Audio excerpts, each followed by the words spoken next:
For starters, you want to do your character design. If you're not familiar with that, go back to my last video of how to consistently draw your character. I like to use this app called Artflow, and you have to really consider the type of composition you want or where you're going to post this. This is really the beginning of animation, but in this video, you're just going to see me color the character. But I want to post this on YouTube, so I did like the 16:9, I believe it's called, composition. If you want to do TikTok or Instagram, then you want the vertical one. Like I said, I like to draw my characters on paper, and then I'll transfer them over to my digital device. For this assignment, I'm working on my phone, and truly, I believe that this is much easier if you have a stylus or a pen, which I did have on my phone. So if you could get a stylus or a pen, that would be tremendously helpful. I do have a drawing tablet, but since most of you might not, I decided not to do this on the drawing tablet. And you can see the image that I started with is a little bit different than the image that I ended up with, because I did alter it digitally. And just that action pose where this character named Dr. Lexus, she's giving you a thumbs up with a smile. That's not really a sustainable pose for an animation, so I just tried to simplify it so that it can work for this simple animation that we're going to do in the video after this one. But as far as coloring is concerned, you know, if you pick the drawing that you want originally, because I could have easily colored her with a thumbs up and the big smile as well. So if you're just coloring, then don't concern yourself too much with that. But since this is a precursor to the animation video, I just decided I should probably mention that. Coloring digitally is a lot like coloring on paper.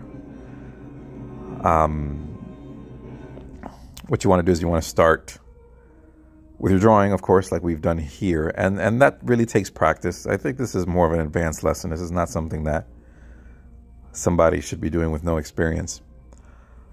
After you do your drawing, you want to start applying your different base coats. But you're going to see right here, I copied this image, what I believe 4 times, because one layer is going to hold our base, and then one layer is going to hold our shadows, and one layer is going to hold our highlights.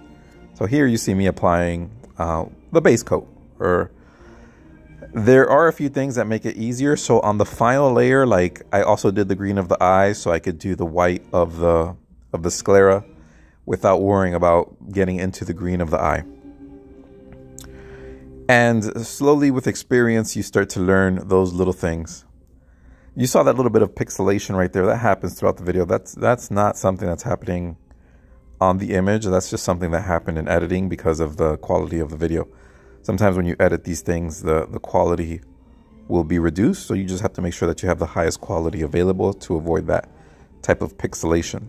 And I'm going to have to do that when I finalize the animation that I want to do, to try to avoid that as much as possible. So like I said, you saw how I quickly just went over the sclera, and it didn't affect the green because the green is on a different layer. It's on the top layer. This is the base coat. It's already done.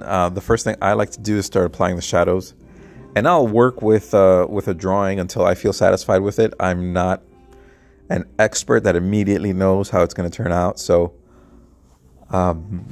yeah, it takes me a couple of goes at it to finally find something that I'm happy with, and this is no exception. It took me trying a couple of different things, but the premise generally stays the same, which is you want to apply shadows, midtones, and highlights.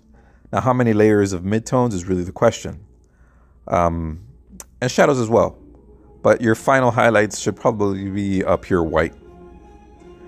All right, so I'm pretty happy with this stage right here, which is the shadows. I've applied a decent amount of shadows. And now it's time for the midtones. And admittedly, the midtones is what took probably the longest because of just trying to get it to feel right. Dr. Lexus is a blonde character, and I didn't feel this color was blonde enough, so I slowly started adding these midtones to bring out the blonde in her hair. And right there, you see a groove, or I don't even know how to describe it. It would be a space where in theory there should be hair. In my initial drawing, that space was there as well, but in the end I determined that that space didn't work because of the shadows and the highlights. I should have done a different application of shadows and highlights to make it more believable that it's this separate little kind of space where hair is twirling. But I fixed that towards the end. I don't think I did it on camera.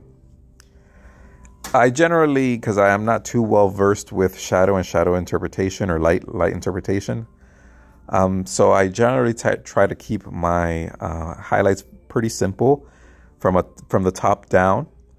And you get a lot of leeway in modern society because in modern buildings, there's lights everywhere. Even the building I'm in right now, there's many lights above me. And so considering bounce light, the light can be coming from many different directions. So we get a lot of leeway when it comes to this. I think if you go with a top-down mentality, like the highlights on the top, shadows on the bottom, for the most part, you'll be safe. And you'll have to forgive me because I can't teach you something I haven't learned. I haven't learned advanced light interpretation. So I tend to keep it pretty simple. If I do feel like I need to do something a little bit more complicated, usually I try to use a model and I try to control the light to see what I need. Something that also requires experience, but you might need to use, or you probably definitely need to use, is decreasing the transparency on the shadow on the color that you're applying. So by doing that, it allows you to blend different colors together. And a lot of that happened with the hair. And by now you can see I've reached a blonde that I'm really happy with. And now I'm starting to apply the stronger highlights. I wouldn't say the strongest highlights, but this certainly leans more towards white. And then at the end I used a pure white, and I started doing the same for the lab coat. Again, I'm not very advanced in light interpretation, so I don't know how the coat should fold in certain places. I make it up as I can, and for the most part the viewer doesn't really understand advanced folding fabric or highlights as well. If your viewer is educated in these things, they might understand it, but most viewers will not be educated in these things, and so usually you get a pass. I've even seen some professional manga that the light doesn't seem to make much sense, but people usually aren't looking at those little details, and if they're focused on those details, then you have a bigger problem because your story is not interesting enough to keep them off of those details. Here are the strongest highlights. I try to get a pretty pure white here, and yeah, I did it on both sides, and I started doing it on the coat. And just off camera, I did much of the same. I added some shadows to the neck, and I added some shadows by the eyes, and I added some highlights, and I added some blush and things like that. So that's your basic coloring tutorial for digital.